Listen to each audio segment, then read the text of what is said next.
हम्म, किए हो बर्तन तोहरे नाम से सतावल जाता।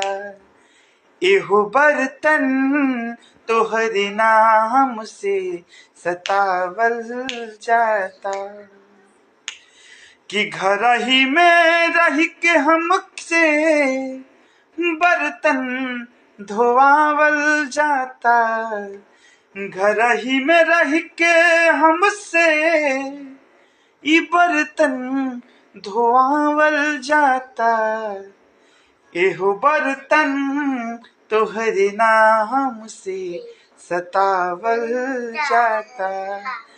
एहो बर्तन तोहरे नाम से सतावल जाता।